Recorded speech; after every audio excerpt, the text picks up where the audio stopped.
Continuamos con nuestra serie Exponer en el Evangelio según Mateo. Y vamos a estar en el capítulo 4, entre otras escrituras. Pero primero vamos a la presencia del Señor en oración.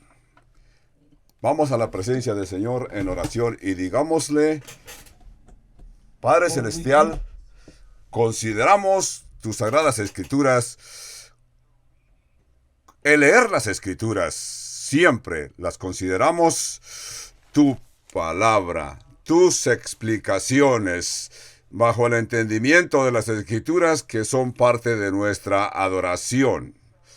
Esto nos muestra, Padre Santo, que no solamente estamos interesados en decirte algo cuando cantamos, alabamos, sino que también estamos interesados en oír cosas de ti, y que te amamos lo suficiente para oírte cuando tu palabra es proclamada, porque comprendemos que es tu voz que nos habla, que ese es el caso de hoy. Señor, así como este instrumento es tan imperfecto y que tiene limitaciones, este instrumento que instruye en esta tarde, Padre, te pedimos que tu Espíritu Santo lo acompañe, lo instruya y le ayude a hablar la palabra de verdad. Padre Santo, te doy gracias por esta iglesia que están fundados sólidamente en la roca y en las escrituras. Padre Santo, también te pido que, sabiendo que tú eres galardoneador de los que con diligencia te buscan, que nos bendizcas ampliamente, Padre Santo, que por adelantado podamos entender lo que nos quieres decir. Todo esto te lo pedimos, Señor, en el nombre de Jesús. Ahora, siéntense, por favor.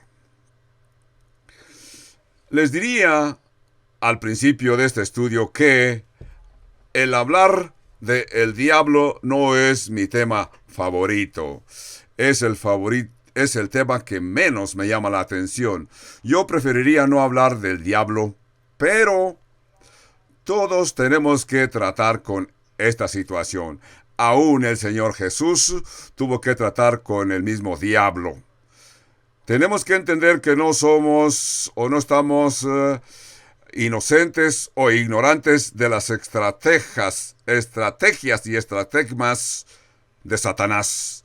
No estamos ignorantes acerca de sus formas de manipulaciones. Cuando sabemos y tenemos que aceptar que el demonio intenta confundirnos. Yo tuve experiencias en las tinieblas antes de ser salvo, antes de aceptar al Señor Jesucristo. Yo experimenté que una persona puede invitar a Satanás, como yo lo invité a que esos demonios vinieran y hablasen a través de mí. Y yo me di cuenta que es cierto y me sentía satisfecho. Yo pensaba, estaba comenzando y pensaba, esto es interesante. Y comencé a entender que Satanás da poder. Pero recuerdo vivamente que en una tarde, cuando yo tuve una de esas experiencias y pensé, si puedo sentir que tengo poder estando en la oscuridad, en el lado equivocado, ¿qué tanto poder yo puedo obtener si estuviera al lado derecho bajo la guianza de Dios? Eso es lo que me hizo sentir buscar al Señor. Lo que vamos a leer en el capítulo 4 del Evangelio de Mateo, porque sabemos que comenzó en el capítulo 3 y continúa al capítulo 4. Así que pasamos por la Biblia para poder entender el mensaje. Vamos a ver la dinámica del capítulo 3. En el capítulo 3, Jesús vino al río Jordán donde Juan el Bautista bautizaba. Y donde Juan el Bautista ministraba a las personas que venían de Jerusalén, de Judea y de aquellas regiones. Y el mensaje del Bautista era muy simple: arrepentíos, porque el reino de Dios está cerca. Esas eran las palabras del Bautista. Cuando las personas venían a Juan el Bautista, los bautizaba para remisión de pecados, es lo que les decía. Cuando los escribas y fariseos vinieron al Bautista, Juan cambió su mensaje un poco, porque él dudaba que venían con esos motivos de arrepentirse. No venían para ser bautizados, simplemente venían para espiar las actividades del Bautista, para ver si que sus actividades no ponían en peligro sus costumbres ya establecidas entre los judíos. Así que el sermón de el Bautista hacia los escribas y fariseos fue único. Les dijo: víboras, raza de víboras, ¿quién os ha advertido a huir de la ira venidera? Y no estén pensando en sus corazones de que porque se consideran ser descendientes de Abraham, porque Dios puede levantarle hijos a Abraham aún de estas piedras. Eso cambió y creó fricción entre el grupo de fariseos y un día Juan se sorprendió cuando vio que Jesús vino a él y bajó a las aguas para que fuera bautizado por Juan. Juan se oponía, se sorprendió, se sintió confuso y pensó y le dijo: oye Jesús, yo creo que yo debo de ser bautizado por ti. De veras que tú no necesitas ser bautizado porque este bautismo es para los pecadores. Así que Jesús le dice: Juan, déjalo así. Tú deja ahora porque así conviene que cumplamos toda justicia. Entonces Juan le dejó. Por eso es que Jesús vino a ser bautizado para parecerse a nosotros, para poder sentirse como nosotros. La Escritura dice que cuando Jesús fue bautizado, los cielos se abrieron. Los cielos se abrieron. Este fue un acto de Dios para mostrarnos, para comprobar que Dios estaba de acuerdo en este hermoso momento. El Espíritu Santo descendió sobre Jesús en forma de paloma, así que estuvieron presentes Dios Padre, Dios Hijo y Dios Espíritu Santo. Y la voz del cielo se oyó que dijo: Este es mi Hijo amado, en el cual tengo complacencia. Eso fue en el capítulo 3, según el Evangelio de Mateo. Ahora en el capítulo 4 nos vamos a encontrar un tema diferente. En el capítulo 3 vemos que los cielos se abrieron. Ahora venimos al capítulo 4 y nos damos cuenta que se abre el infierno. Las puertas del infierno se abrieron y es lo que vamos a ver en el capítulo 4. De un minuto a otro todo cambió. Esto nos lleva a entender. Vamos a pensar por un momento lo que esto significa, porque aquí encontramos un principio. En este principio aprendimos aún desde nuestra niñez que en el mundo físico es verdad también como en el mundo espiritual. Tus maestros de la escuela dominical te instruyeron el dicho que decía Isaac Newton. Isaac Newton decía este dicho que vino a ser muy famoso: toda acción nos trae una reacción idéntica. O sea, de acuerdo a nuestra acción, así va a venir la reacción. Esa es una verdad de la vida en el ambiente físico y también en el ambiente espiritual. Toda acción de Dios nos va a traer una reacción de los enemigos de Dios. Entendamos, siempre que tú quieres actuar de acuerdo a la voluntad de Dios, vas a encontrar oposición. Se abrieron los cielos, luego se abrió el infierno. Esta ilustración la puedes experimentar muy fácilmente. Por la noche en tu casa, si prendes la luz del portal de tu casa y te darás cuenta dentro de unos cuantos minutos y podrás ver cómo se amontonan los insectos voladores en derredor de aquella luz. Ellos viven en la oscuridad, pero cuando la luz aparece, la luz les llama la atención y después de un poco, el enemigo rodea la luz.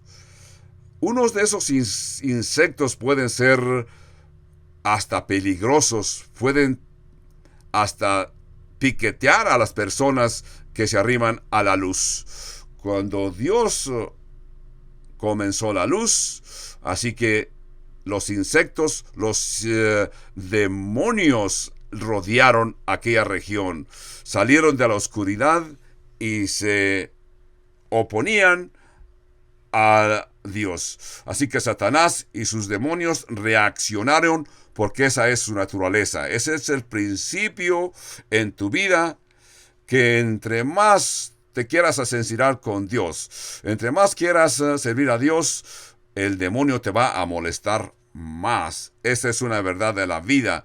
No permitas que eso te atemorice, porque así es la verdad del cristiano. Así que la actividad del diablo siempre es en reacción de la proximidad de los hijos de Dios a Dios. Entre más te acerques a Dios y sientas, voy a buscar a Dios, voy a estar más cerca de Dios, no crea que Satanás y sus demonios te van a dar un aplauso de donde te están viendo. No creas que los dominios demoníacos se ponen de acuerdo y dicen, vamos a darle un aplauso, sino que van a decir, oh sí, ya verás cómo te va a ir, vamos a ver qué podemos hacer acerca de ti. Y yo les recuerdo un libro que escribió C.S. Lewis que se llamó Cartas Escrutinias. En este libro, C.S. Lewis nos advierte cómo Satanás actúa y cómo nos ataca.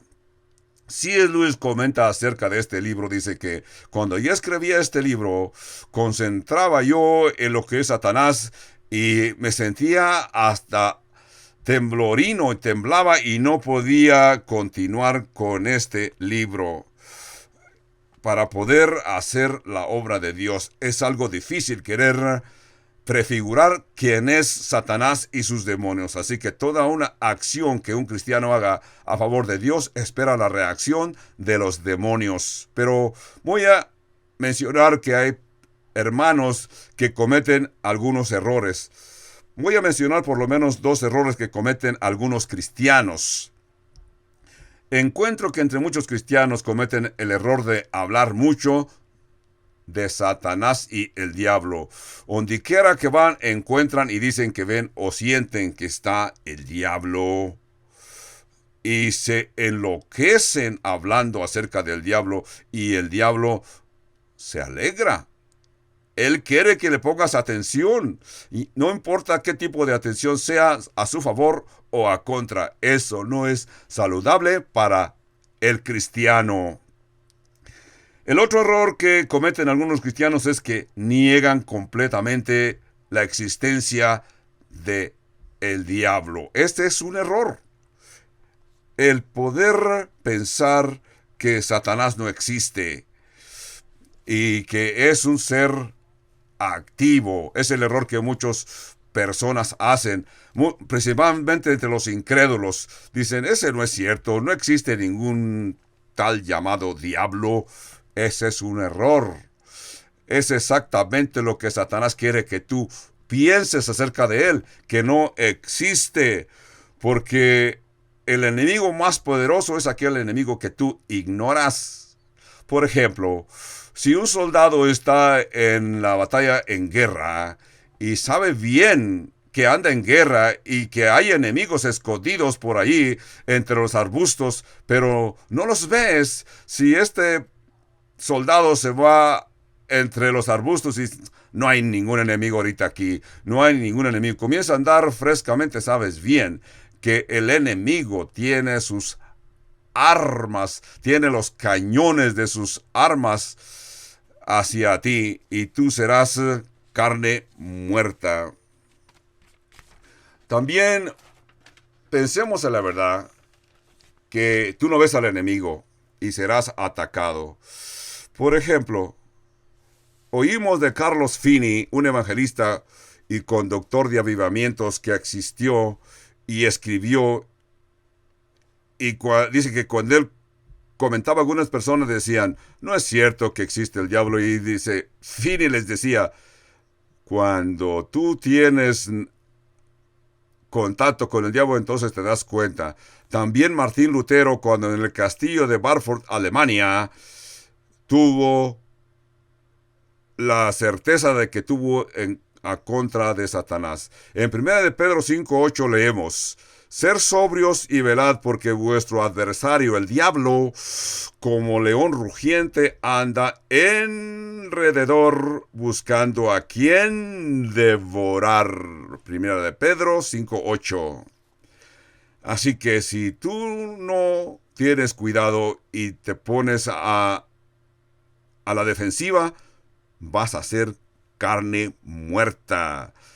Bueno, el capítulo 3 se abrió el cielo. Ahora en el capítulo 4 vamos a ver que se abre el infierno. Voy a explicarles algo más acerca de... El punto es que hemos estado pasando en esta serie de exponer. Pasamos ya el libro de Génesis y libro de Éxodo. Voy a refrescarles la mente lo que sucedió en el capítulo 3 del libro de Génesis. En Génesis vemos claramente el intercambio que hubo entre el diablo y los hijos de Dios. Ustedes se van a dar cuenta de que no nos debe de sorprender.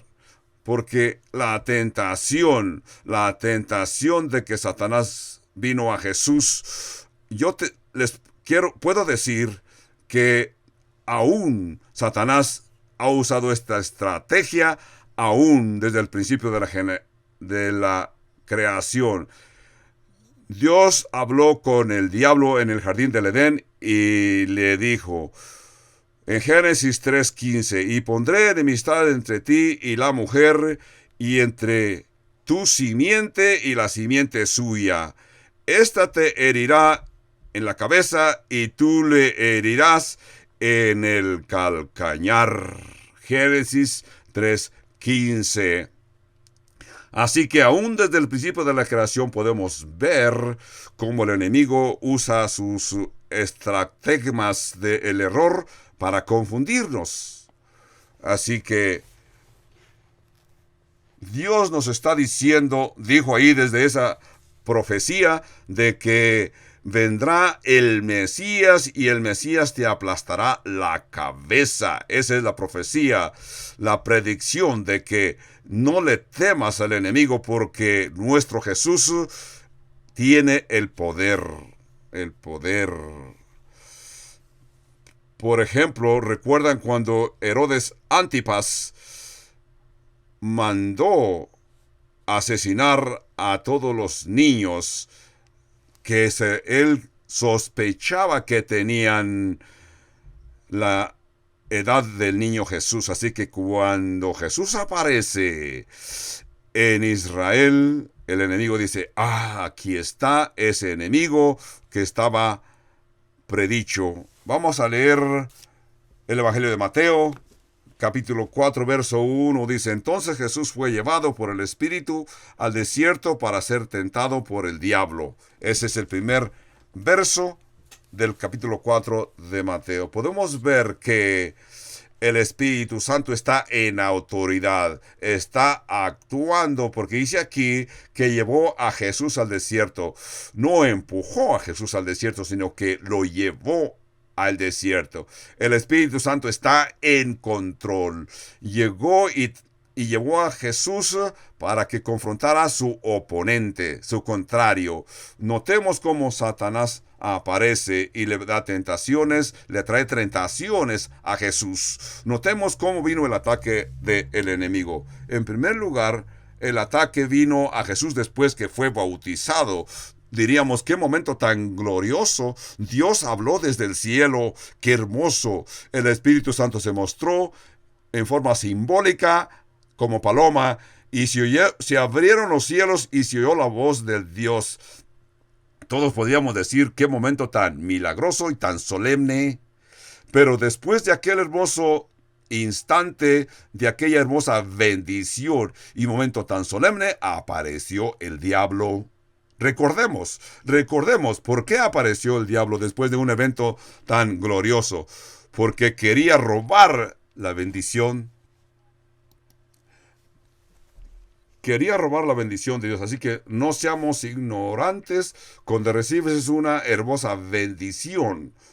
Entiende que el enemigo aparecerá y te va a querer confundir. No te debes de sorprender de que el diablo siempre está ahí para secuestrar o robar la bendición que ya Dios te ha impartido. Recordemos los hijos de Israel cuando milagrosamente fueron libertados en Egipto y el Señor los llevó al desierto y cruzaron el Mar Rojo.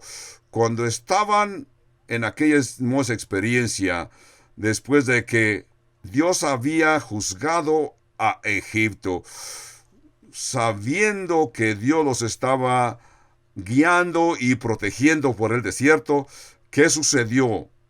Cuando acaban de cruzar el Mar Rojo, se dan cuenta que el ejército de Faraón los está persiguiendo. ¿Para qué? Para quitarle la bendición que Dios les había dado.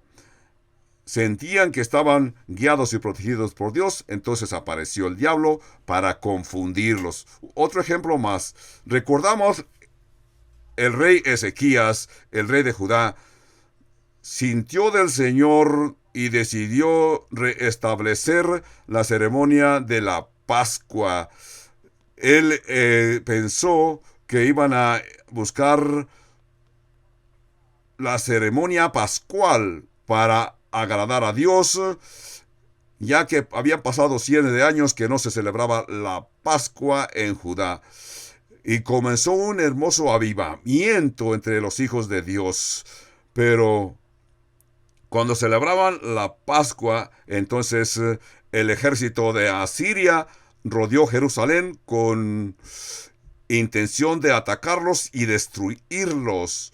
Después que venía aquella hermosa bendición, estaba el enemigo presente, pero vino el profeta Isaías y le advirtió y les dijo, no teman, no temáis. Cuando Jesús llevó a sus tres amigos, Pedro, Santiago y Juan, al monte alto, al monte de la transfiguración, encontramos esta historia en el capítulo 17 del Evangelio de Mateo. Un hermoso instante para los hijos de Dios. Léanlo para que sepan lo que sucedió.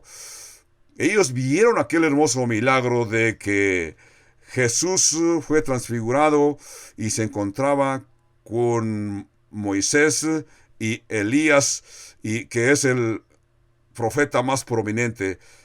Ellos estaban inmensamente contentos, alegres en la presencia de Dios Santo. Recordamos que Pedro abrió la boca, a lo mejor les dijo a sus dos amigos, ¿qué puede haber más hermoso que esto? Y Pedro abrió la boca porque se dio cuenta que aquel momento era hermosísimo. Pero cuando descendieron del monte, ¿qué encontraron? Un muchacho poseído de demonio, que el padre del chamaco le dijo a Jesús, lo he traído a tus discípulos y no pudieron expulsar el demonio. Imagínense el poder que tenía aquel horrible demonio. Así que Dios trajo bendición, pero Satanás viene para robar la bendición, para secuestrar, robar la bendición que Dios nos da. El obispo J.C. Ryle de Liverpool decía, el diablo siempre está activo y está más activo con los miembros de la iglesia.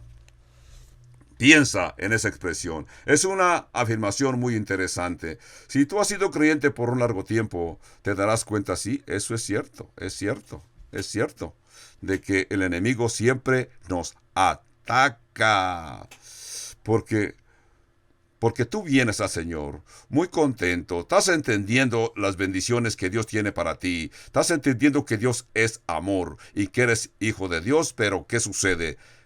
El enemigo te ataca. Por ejemplo, después que sales de este hermoso servicio en el templo, vas contento, gozoso, manejando tu automóvil por la carretera, y cuando vas en la carretera a alta velocidad te recuerdas que quieres detenerte en un restaurante porque traes hambre, y te das cuenta que la salida que sigue es la salida que tienes que salir al restaurante que tú quieres ir. Y te comienzas a orillar a tu derecha, pero de repente cuando te comienzas a orillar, una persona rápidamente se mete frente de ti y te estorba y te sientes incómodo. Ahí, ¿qué sucedió con toda la bendición que traías? Porque una persona inadecuadamente, una persona ineducada, quizás un analfabeto se te atravesó, y aquí el enemigo te puede robar la bendición.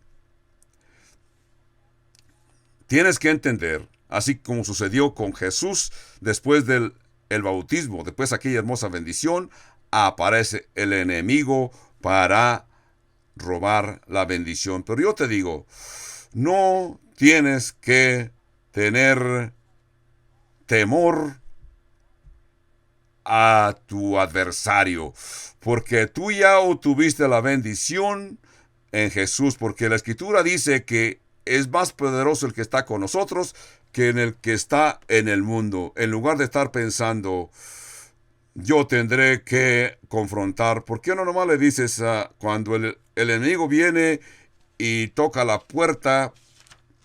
¿Por qué no le pides a Jesús y le dices, Jesús, por favor, ve y contesta la puerta, porque Él es mayor que tú y Él lo derrotará, como veremos en este estudio?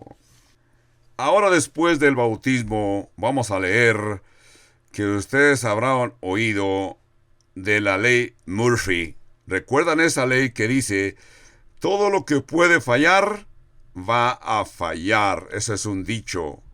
Así que el enemigo trata de arruinar algo y si es posible, lo logrará. Porque Mateo 4:2 dice, y después de haber ayunado 40 días y 40 noches, tuvo hambre, hablando de Jesús. Jesús tuvo hambre. Es lo que dice aquí en la Escritura. Vamos a ver qué sucedió.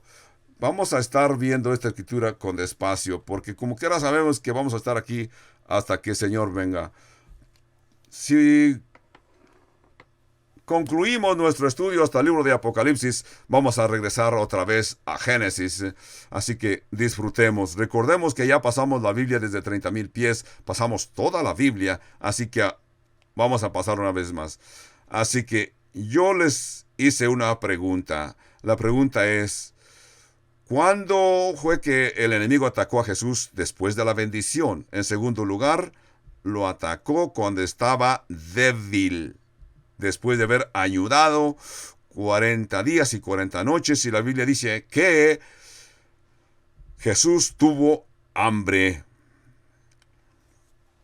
Les diré algo acerca de el ayuno. ¿Qué es el propósito del ayuno? Muchas personas ayunan y oyes comentarios que dicen que personas ayunan para perder peso. Yo les digo, ese no es la razón de ayunar. Esto no se le llama una dieta sagrada. Eso no es la razón por qué debes de ayunar. Porque muchos dicen, este es una ayuno sagrado, una dieta sagrada, y esto me ayudará a perder peso y hasta puedo usar ropa más chica. No, el ayunar no es una dieta sagrada. Tampoco el ayuno es para manipular a Dios. Algunos dicen, he estado orando por mucho tiempo por esta situación adversa, así que ahora voy a ayunar para obligar a Dios a que me haga mi milagro, no, esa no es la razón de ayunar. El ayunar es una forma por la cual nosotros le negamos a nuestro cuerpo carnal. Tú le niegas cualquiera que sea lo que tu carne te pide. A tal punto que, en segundo lugar, tú te tienes que enfocar en cosas espirituales. Esa es la razón del ayuno, que te concentres en cosas espirituales. Y les voy a recomendar que en su tiempo libre lean el capítulo 58 del libro de Isaías para que vean qué es el propósito del ayuno. Así que Jesús estuvo ayunando por 40 días y 40 noches. Notemos que Moisés también ayunó por 40 días cuando subió al monte Sinaí para recibir los 10 mandamientos. También el profeta Elías. Es interesante cómo Jesús, Moisés y Elías comparten varias cosas en su vida. Por ejemplo, Elías, el profeta más prominente del Antiguo Testamento, después de la confrontación en el monte Carmelo, en Primera de Reyes capítulo 18, con Jezabel y el rey Ahab, esposo de Jezabel, él bajó del monte Sinaí, donde Moisés recibió la ley. Ahí en el monte Horeb, es uno de algunos montes que están cerca del monte Sinaí. Dice que el profeta ayunó por 40 días y 40 noches. Y yo he leído que cuando una persona ayuna por un periodo largo, por varios días, pasa por unos procesos muy difíciles. Hemos oído que ellos nos explican que los primeros días son difíciles porque tu cuerpo quiere comer hasta que llegas a un nivel. Yo nunca he ayunado a llegar a este punto, pero he oído decir que estas personas que continúan ayunando, tu cuerpo se comienza a ajustar, tu cuerpo llega a un punto que no sientes el hambre, ya no se siente hambre, entonces el ayuno es fácil de continuar porque tu estómago se ha ajustado y continúa alimentándose de lo que hay en el resto de tu cuerpo. Por eso es que la persona se comienza a adelgazar. Así que ya no se siente la misma hambre que se sentía al principio. Pero después de cierto periodo, el hambre regresa. ¿Qué es lo que sucedió aquí al Señor? Esa es una indicación de que llegas a un nivel de hambriado, a un nivel que tienes que comer. Aquí la Escritura dice que Jesús llegó al punto de que sintió hambre después de haber ayunado por 40 días y 40 noches. Está a un nivel de hambriado. Eso es cuando Satanás vino y lo atacó. Porque llega a este punto más débil, a este nivel físicamente. Yo he aprendido acerca del ayuno que cuando una persona ayuna te sientes débil. Llegas a un nivel muy débil, tanto físico como espiritualmente. Si no estás en ayuno, hay veces que llegas a situaciones de niveles muy débiles espiritualmente. Eso es cuando la persona está más expuesta. Así que recordamos que el profeta Elías dice en la Escritura que cuando ayunó, se llegó hasta un punto de debilidad, tan débil que se sentía deprimido. Es cuando la persona está débil, es cuando Satanás viene. Porque Satanás conoce nuestra humanidad. Satanás nos conoce espiritual y humanamente. ¿Por qué? Porque Satanás es de muchos años, es más viejo que nosotros. Por eso es que Él nos conoce cuando nos puede atacar. Así que Jesús llega a un punto, a un nivel de hambriado, y es el momento que está débil físicamente y el enemigo viene y lo ataca. Jesús ayunó sin duda oraba y buscaba la voluntad de Dios y buscaba agradar a Dios. A este punto vino el enemigo. Fue bendecido por Dios, llegó a un punto vulnerable. Por eso es que el enemigo lo quería confundir acerca de Dios Padre. Tú habrás notado cuando decides tener tu momento de oración, tu momento de concentración en oración, y te das cuenta que quizás tu teléfono no había sonado desde ayer o a lo mejor por 2 días, suena el teléfono. Entonces tú te preguntas, ¿por qué es que cuando yo estoy en este momento tan sabroso, a este punto suena el teléfono y trata de distraerme? Es muy simple. Satanás no quiere que tú continúes con tu momento de oración y momento de concentración. Viene el enemigo y te toca a tu vida o te quiere distraer. Por eso es que aquí Jesús estaba a solas con Dios Padre y el enemigo vino y lo atacó. Entonces, después de que haber ayunado 40 días y 40 noches, tuvo hambre. Y vino el tentador y le dijo, notemos que vamos a ver 3 tentaciones. Vino el tentador y le dijo, si eres hijo de Dios, di que estas piedras se conviertan en pan. Notemos aquí lo que el tentador le dijo. Si eres el Hijo de Dios, di que estas piedras se conviertan en pan. Es lo que le dijo el tentador, el enemigo. Eso es lo que dice aquí en estas Biblias como la mía, pero entendemos que hay unas Biblias más modernas que lo dicen diferente. Aquí nuestra Biblia dice, si eres hijo de Dios, pero estas Biblias modernas dicen, ya que eres el Hijo de Dios. En otras palabras, el enemigo está de acuerdo. No le puede contradecir a Jesús que no es, sino que le dice, ya que eres el Hijo de Dios. En otras palabras, Satanás le da testimonio. Yo sé que eres hijo de Dios. Ya que eres el Hijo de Dios, dice, ordena que estas piedras se conviertan en pan. El diablo está sugiriendo al Señor de que Dios Padre le permitió a su hijo que sufra, que sienta dolor. Le está dando a entender, ya ves, tu Dios, tu Padre te ha abandonado, así que el diablo quiere hacerle sentir a la carne, a Jesús en humano, que el Dios Padre no ha proveído. Dice, te ha abandonado aquí en el desierto, ahora te estás muriendo de hambre.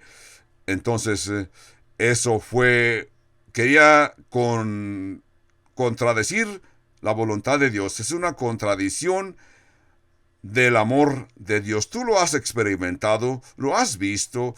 Recuerda, por ejemplo, en el jardín del Edén, cuando Adán y Eva estaban en el jardín del Edén, se presentó el diablo en el capítulo 3 de Génesis y trató de confundir a Adán y Eva y les dijo, con que Dios os ha dicho que no comas de los frutos de los árboles del jardín, con que Dios les ha negado su amor. Aquí estás en el jardín del Edén donde hay tantísima fruta y Dios te ha proveído, les ha proveído comer el fruto. Pero Eva continuó la conversación con el diablo, cosa que no debía de haber hecho ni debemos de hacer. Eva le dice, no, Dios no nos ha proveído de que comamos fruta del jardín, solamente el árbol que está en el centro del jardín, porque Dios nos ha dicho que el día que comamos de ese árbol, verdaderamente moriremos. Es lo que le dijo Eva, le contestó Eva al diablo. Yo les digo, no se entablezcan en conversación con el enemigo, ordénenle al enemigo. Porque si te estableces en platicar con el enemigo, te va a confundir. Aquí el diablo le dice a Adán y a Eva, Dios sabe que no moriréis, sino que el día que comas del fruto de ese árbol, vuestros ojos se van a abrir y ustedes serán como dioses. Podemos ver lo mismo, de que el diablo pone en duda la provisión de Dios para los hijos de Dios. Pensemos también lo que sucedió con Abraham y Sara cuando Dios les prometería que iban a tener hijo. Pasaron los años, ellos se envejecían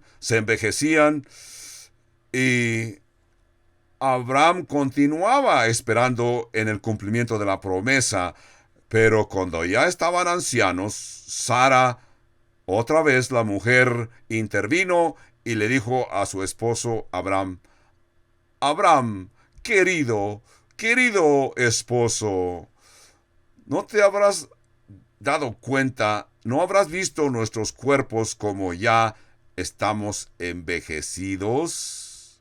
Yo creo que la promesa de Dios no se va a cumplir. Mira, aquí tengo a mi criada, a mi sierva. ¿Por qué no te unes con ella? Y así se cumple la promesa de Dios. Así que, ¿por qué no haces tú con la sierva lo que Dios no ha hecho? Dios, en otras palabras, ella está diciendo que duda de la promesa de Dios. Así que Abraham no tuvo la habilidad para contradecir a su esposa y engendró de Agar, de la sierva, engendró a Ismael. Y ustedes saben de que así Abraham engendró a Ismael, y desde entonces ha habido problemas en el Oriente Medio porque dudaron de la provisión de Dios. Notemos en el Mateo 4:4, y respondió y dijo: escrito está.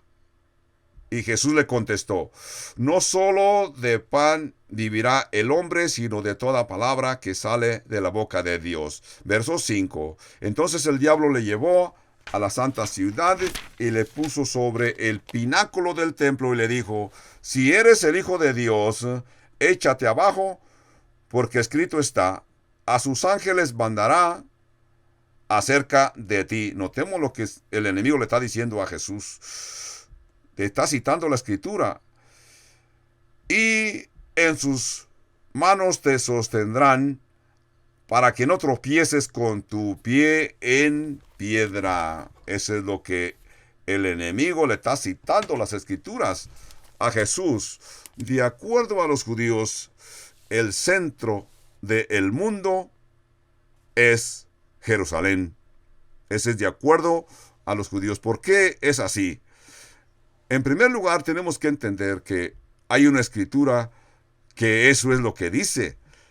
Ezequiel capítulo 5, con el verso 5, dice que Dios dice: he sentado a Jerusalén en el centro de todas las naciones del mundo. Por eso es que el judío cree que Jerusalén a veces se le llama el ombligo del mundo, por este verso de Ezequiel 5:5 y otros versos en las escrituras judías como el Talmud.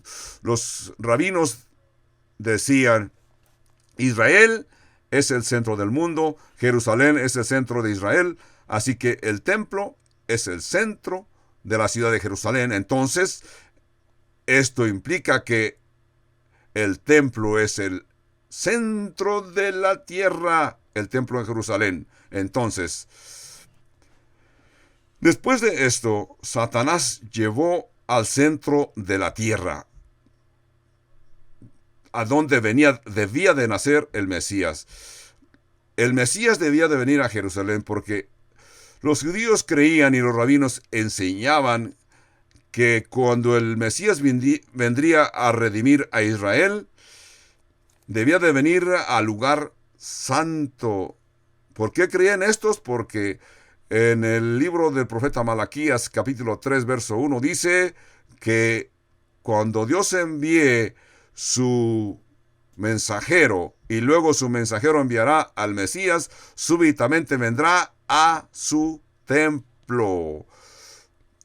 después del precursor, que es en este caso Juan el Bautista, después vendría súbitamente el Mesías a su templo. Por eso es que Satanás lo llevó al centro del mundo teológicamente.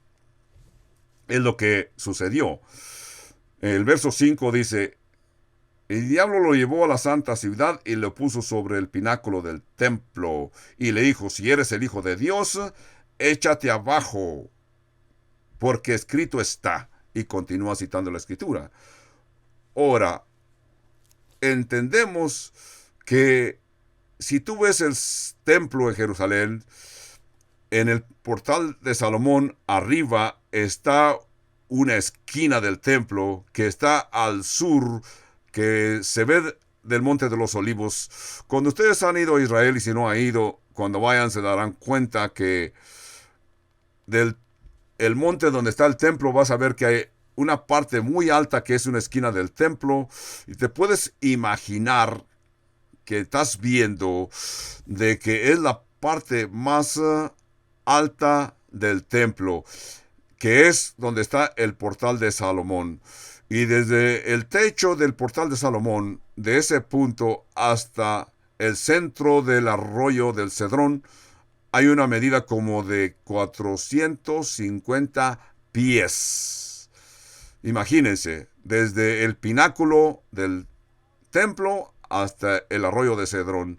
Por eso es que el enemigo le presenta la segunda tentación en el verso 7. Porque el enemigo le está diciendo a Jesús: tú citas la escritura, yo también cito la escritura, porque le está diciendo: escrito está que tus ángeles enviará acerca de ti, y en sus manos te sostendrán, para que no tropieces tu pie en piedra. En una palabra le está diciendo: si es que eres hijo de Dios, Él te va a proteger. Así nos daremos cuenta si las escrituras son verdad o no. En el verso 7 Jesús le contestó: escrito está también, no tentarás al Señor tu Dios. Otra vez el Señor citó la escritura.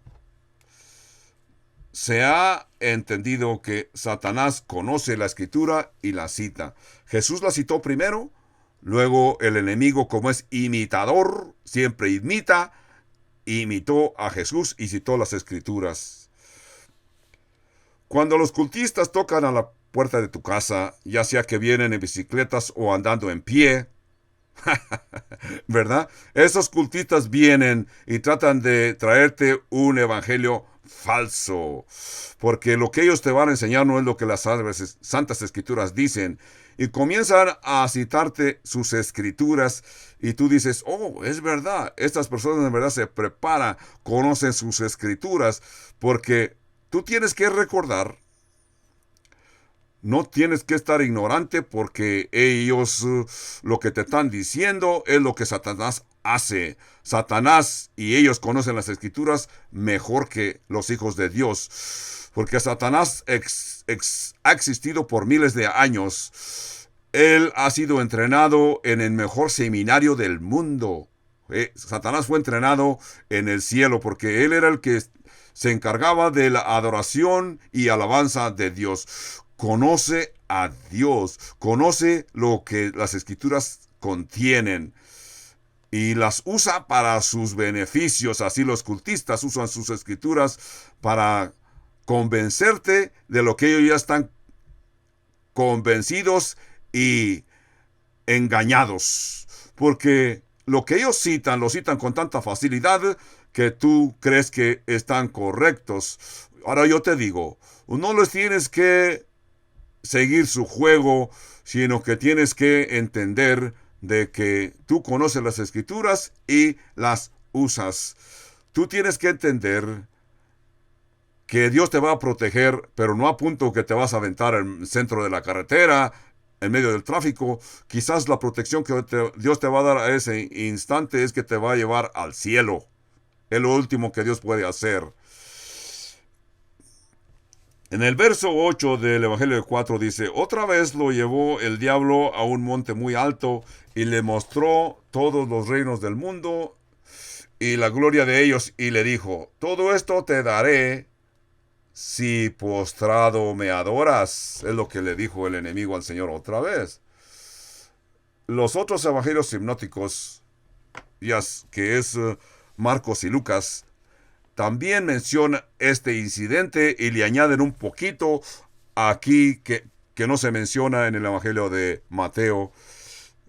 Pero en los otros evangelios hipnóticos dice que el diablo le dijo a Jesús: yo te daré todos estos reinos porque míos son, y yo se los puedo dar a quien yo quiera. ¿Es verdad? Esa afirmación del diablo es una afirmación muy clara, cuando él afirma ser el Dios de este mundo. En el jardín de el Edén,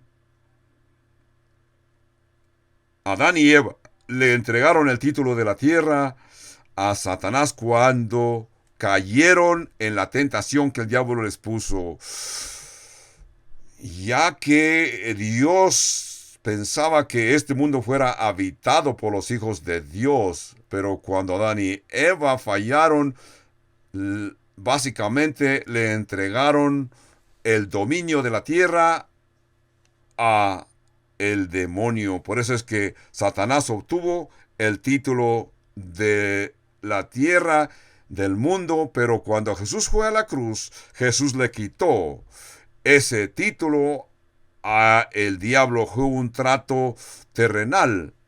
Aquí Satanás hace una afirmación clara, dice que todos los reinados del mundo son de él. Y dice: yo se los doy a quien, y te los puedo dar ahora si postrado me adoran. Pero verso 10, entonces Jesús le dijo: vete, Satanás, porque escrito está: al Señor tu Dios adorarás y a Él solo servirás. Mateo 4:10.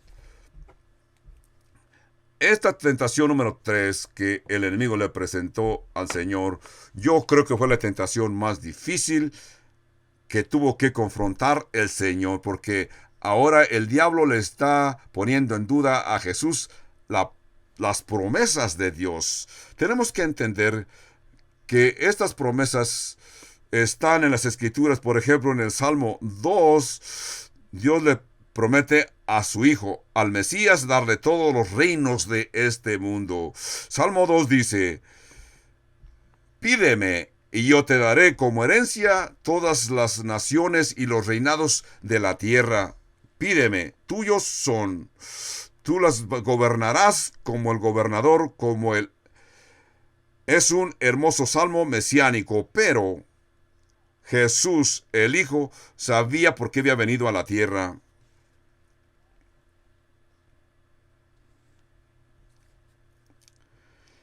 Ahora veremos que Dios dijo a Jesús, y que Jesús sabía por qué había venido a la tierra.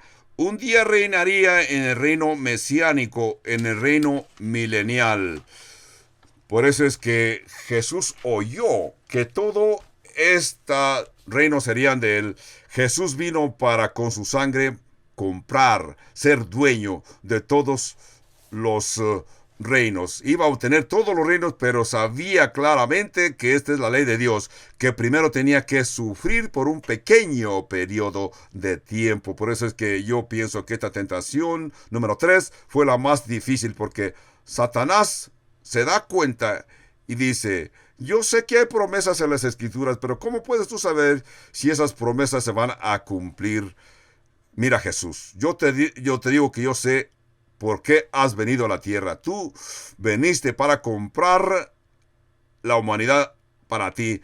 Pero yo te digo, no tienes que pasar por la cruz. Yo te los puedo dar. Yo te los puedo dar. No tienes que sufrir. No tienes que subir a la cruz. No tienes que pasar por ese proceso de sufrimiento. Yo te los doy. Solamente te pido que postrado me adores. Postrado me adores por lo menos una sola vez, y con eso yo quedo satisfecho. Si postrado me adoras. ¿Qué tan a menudo Satanás trata de confundirte, de hacerte que dudes de las promesas de Dios nuestro Padre? Tú dices: yo conozco y entiendo esas promesas, pero viene el enemigo y te dice: en verdad no es cierto, en verdad no es cierto? ¿Por qué no haces para ti lo que Dios no ha podido hacer? ¿Por qué es que tienes que esperar pacientemente, pasar por tantos sufrimientos? ¿Por qué no obtienes a este instante la prosperidad que yo te puedo dar? Como hemos visto, personas que de repente prosperan porque le hacen caso al diablo. Tú los has visto, yo los he visto. Pero aquí Jesús le dijo, vete, Satanás, en el verso 10. Mateo 4:10, Jesús le dijo, vete, Satanás. Yo recuerdo haber estado leyendo en un periódico de Los Ángeles de un artículo de un grupo de adoradores satánicos, y uno de estos adoradores satánicos dijo, cuando le hicieron la entrevista para este periódico, él afirmadamente dijo, yo creo que Satanás es a todo dar. Es lo que dijo. Y les leo, yo creo que Satanás es a todo dar. No explicó, pero yo leí esto y me interesó porque digo, sí, es cierto. Todo el que se entrega al diablo, Satanás, para él, Satanás le es muy satisfactorio. Pero yo pienso, estos son tontos, porque saben, cuando dicen que Satanás les permite hacer todo lo que ellos quieren hacer, dicen ellos, Dios no te deja hacer todo lo que tú quieres, pero Satanás es a todo dar porque te deja hacer lo que tú quieras hacer. Y yo te digo, que te vaya bien, que tengas buena suerte si tratas de vivir tu vida bajo la guianza de Satanás. Dios nos destriñe, Dios nos detiene. Recuerda en el caso del barco Titánico cuando se hundió, el capitán de aquel barco les pudo haber dicho a todos los pasajeros, coman, toman, beban todo lo que quieran, porque el capitán sabía que el Titanic se estaba hundiendo. El Dios de este mundo sabe que si tú le haces caso, te vas a hundir e irás al infierno con él. Eso es lo que Satanás quiere, llevarte. Entendamos.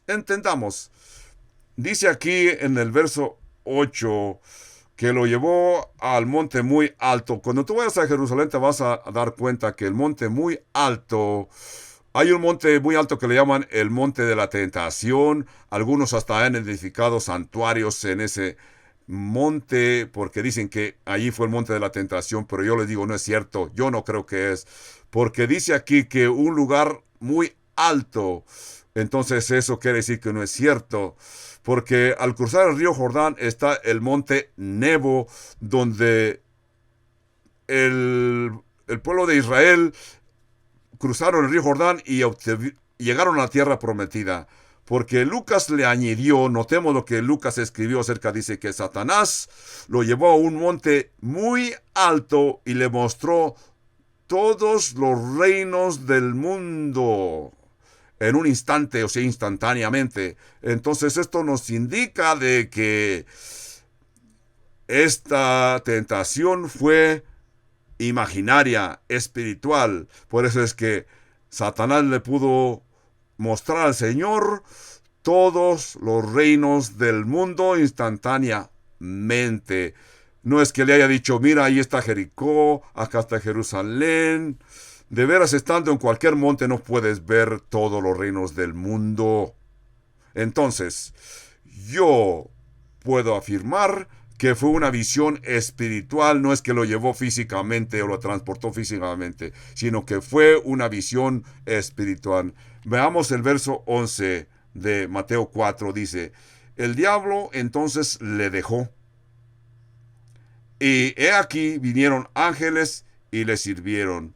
Pero los otros evangelios hipnóticos, como ya mencionamos, dicen que Satanás lo dejó por un momento. Como decía el ex gobernador de California, decía, yo volveré. Lo mismo dice Satanás, regresará. Satanás está esperando un momento oportuno, que es lo que dice, regresará, y regresó para tentar al Señor.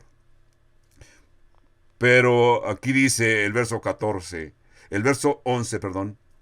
El diablo entonces le dejó, y aquí vinieron ángeles y le sirvieron.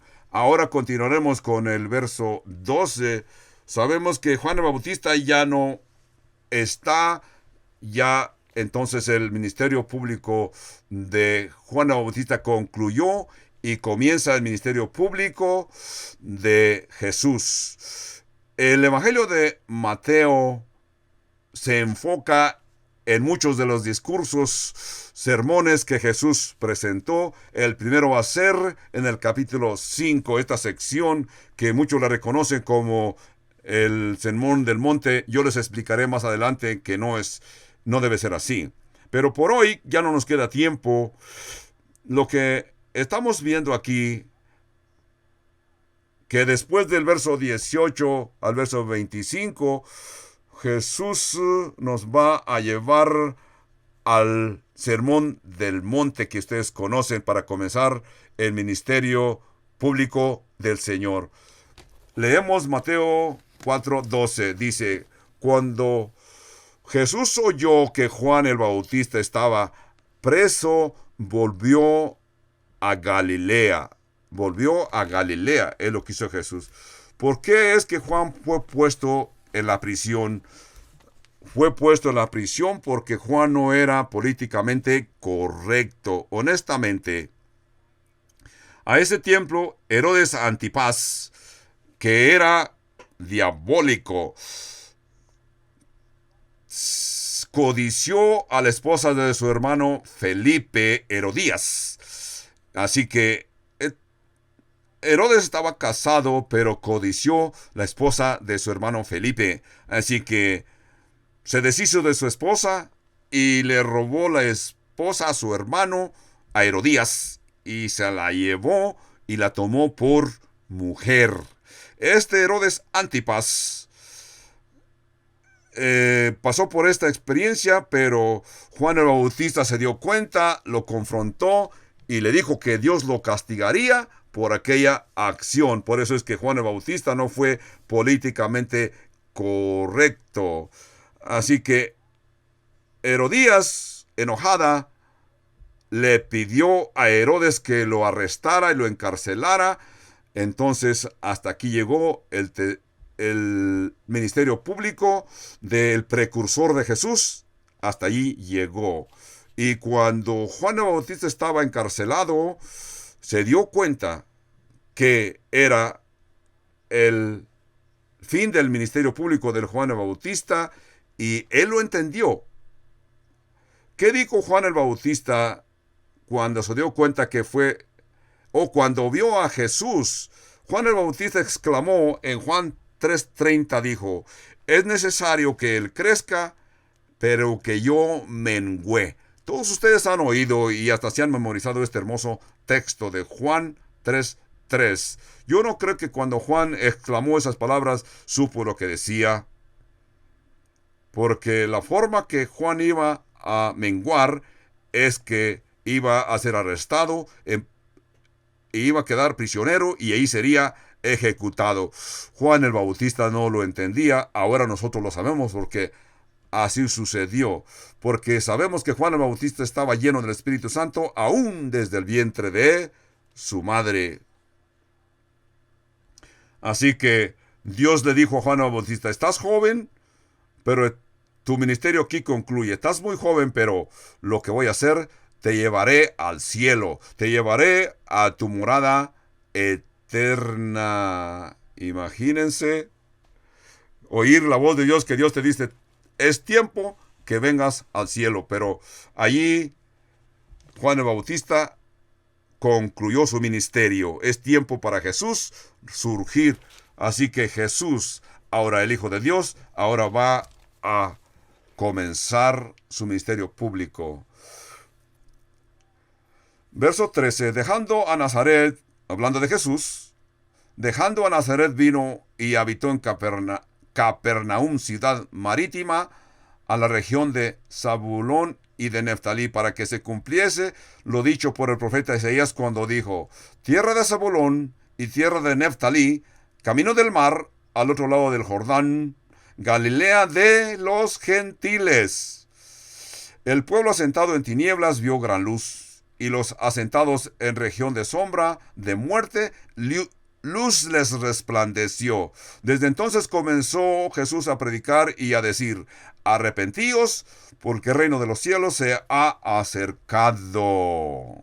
Podemos ver claramente que dice aquí que Jesús se movió a Cafarnaúm. El pueblo de Pedro y su hermano Andrés es donde estaban los hijos de Zebedeo, y que se llamaron Santiago y Juan. Es donde vivía Mateo, el recaudador de impuestos. Aún en estos días, si tú vas a Israel, puedes ver una tierra que se ha conservado, que era la marca Milla, donde los romanos ordenaban recaudar impuestos. Allí en Cafarnaúm tenían esta base.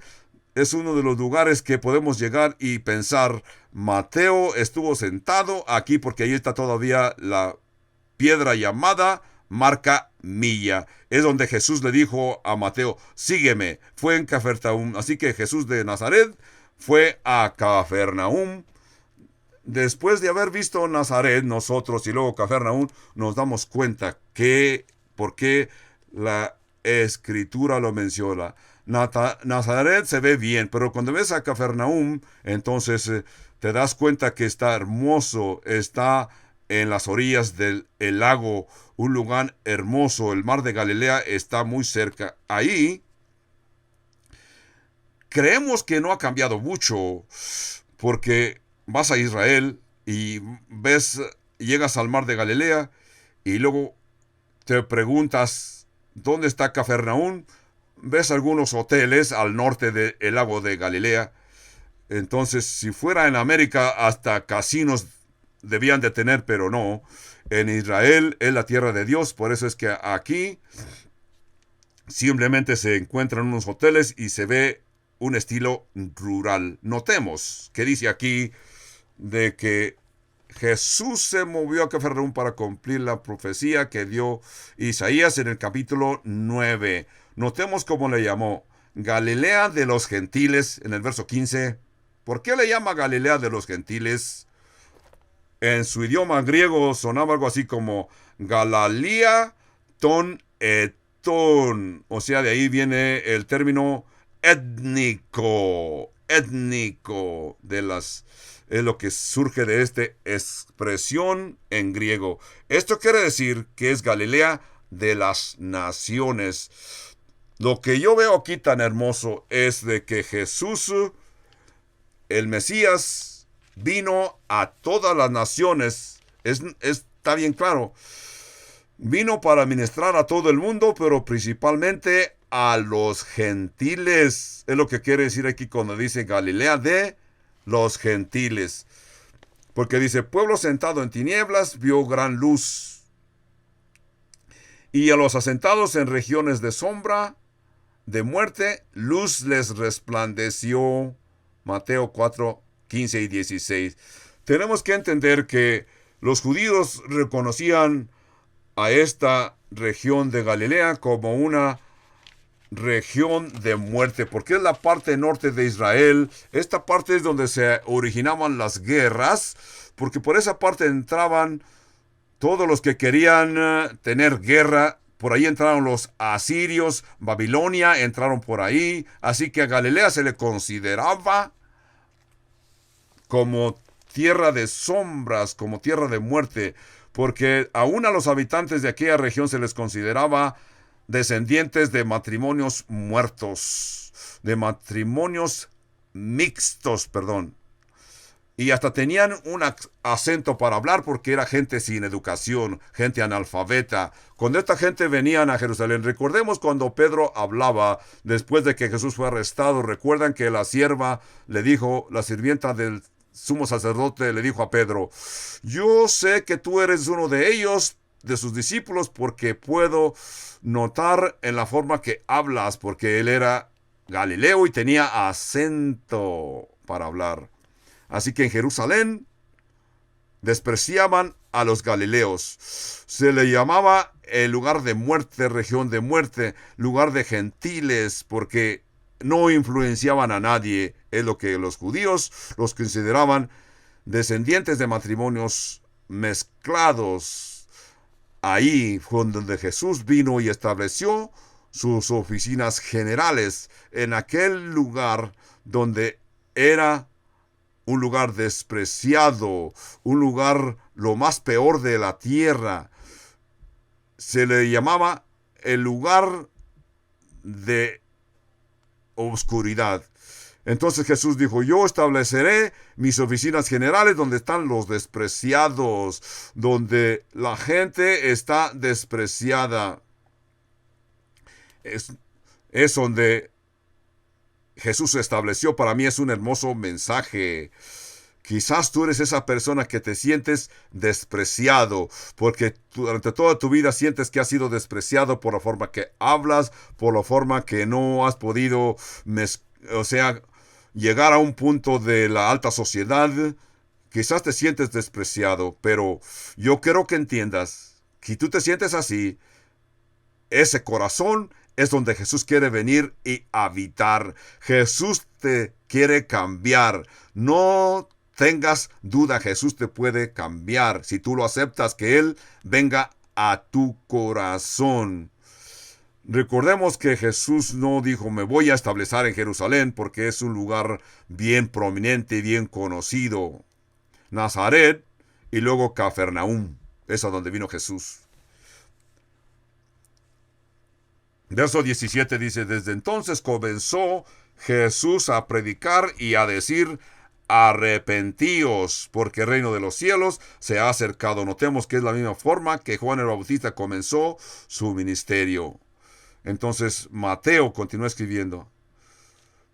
Tenemos que entender que esta expresión del Evangelio de Mateo aparece esta frase, reino de los cielos, aparece como 32 veces. Algunos de ustedes se han hecho esta pregunta, ¿qué es la diferencia de el reino de los cielos y el reino de Dios? Bueno, lo veremos en los estudios futuros, porque hoy ya nos permite el tiempo. Verso 18 en adelante dice, andando Jesús junto al mar de Galilea, vio a dos hermanos, Simón, llamado Pedro, y Andrés, su hermano, que echaban la red en el mar, porque eran pescadores. Y Jesús les dijo, venid en pos de mí, y os haré pescadores de hombres. Qué hermosa expresión. Verso 20. Ellos entonces, dejando al instante las redes, le siguieron. Pasando de ahí, vio a otros dos hermanos, Jacobo, hijo de Zebedeo, y Juan, su hermano, en la barca con Zebedeo, su padre, que remendaban sus redes, y los llamó. Y ellos, dejando al instante la barca y a su padre, le siguieron. Y recorrió Jesús toda Galilea, enseñando en las sinagogas de ellos, y predicando el evangelio del reino, y sanando toda enfermedad y toda dolencia en el pueblo. Y se difundió su fama por toda Siria, y le trajeron todos los que tenían dolencias, los afligidos de diversas enfermedades, y atormentados, los endemoniados, lunáticos y paralíticos, y los sanó. Quedó claro, y los sanó. Y le siguió mucha gente de Galilea, de Decápolis, de Jerusalén, de Judea, y del otro lado del Jordán. Yo quería completar este capítulo número 4 del Evangelio de Mateo. Hay más que podía explicar, pero ya veremos en los estudios futuros, porque el último verso de Mateo 4:25 dice aquí que le siguió mucha gente de Galilea, de Decápolis, de Jerusalén, de Judá y del otro lado del Jordán. Entendamos que la gente que venía a Jesús, en este caso el verso 25 cubre como 160 kilómetros en circunferencia. Y aquí dice que gente venían, imagínense caminar 160 kilómetros para ir a la presencia de Jesús. Piensa, la próxima vez que tú tienes te sientes incómodo porque tienes que manejar 20, 30, 40 millas para ir al templo. Manejar. Esas gentes caminaban. No había ningún otro medio de transportación más que caminar. Pero ahorita tú tienes un hermoso medio de transportación. Yo quisiera concluir. Cuando la Escritura dice región de oscuridad, Galilea de los gentiles, esto nos hace sentir que nosotros no somos gentes puras, sino que somos gentes imperfectas, impuros, con la tendencia de pecar. Es donde Jesús quiere establecerse. Jesús te quiere librar de la oscuridad. ¿Entiende? Quizás estés en la oscuridad de que perteneces a una religión, a algún culto, algún vicio o alguna religión equivocada. Estás en la oscuridad. Oscuridad es oscuridad.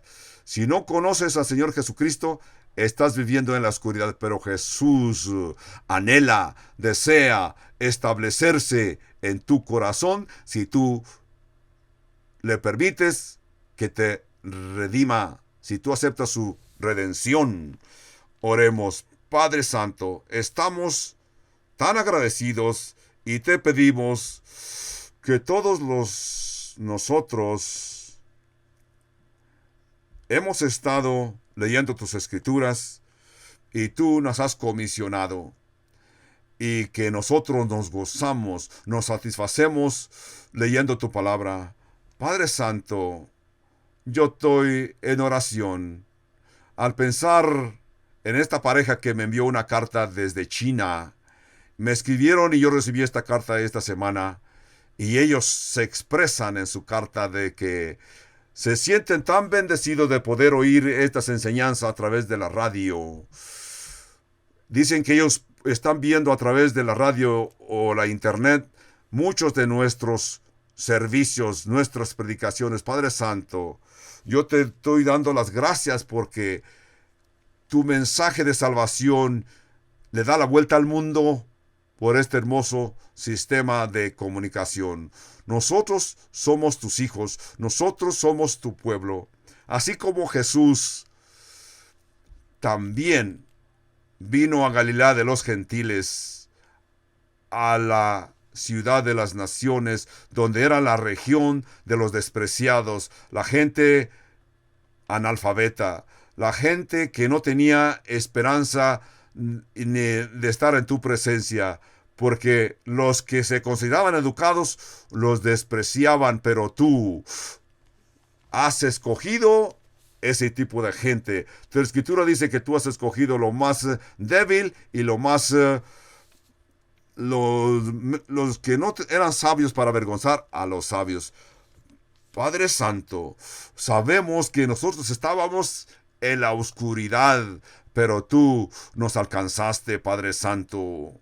Gracias. Esta tarde yo te pido y te estamos pidiendo, Padre Santo, le pedimos a Dios en el nombre de Jesús de que las personas que nos están escuchando, quizás tú que me estás escuchando y nunca le has dado la oportunidad a Jesús, no estás viviendo en obediencia a Jesús, creciste en la iglesia y has sido muy religioso en tu vida, pero nunca te has comprometido con Dios aceptando al Señor Jesucristo. Si tú que me estás escuchando es uno de estos, yo te pido que este es tu momento adecuado, este es tu momento que aceptes al Señor Jesucristo. Ahí donde quiera que tú estás, como estos que me están escuchando aquí en el templo, si tú me estás escuchando en una forma, al menos que estés manejando un automóvil o una máquina electrónica,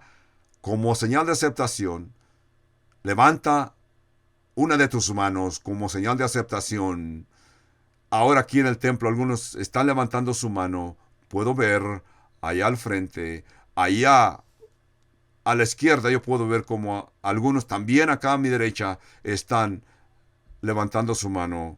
Padre Santo, estamos tan agradecidos de que Te pedimos que todos los que están escuchando vengan y establezcan una hermosa relación contigo, como Jesús les dijo a los discípulos: venid en pos de mí o síganme. Y lo dejaron todo y le siguieron. Padre Santo, de la misma forma te pedimos que así sea hoy. Todo esto, Señor, te lo pedimos en el nombre de tu sagrado Hijo, nuestro Señor Jesucristo. Amén, amén y amén.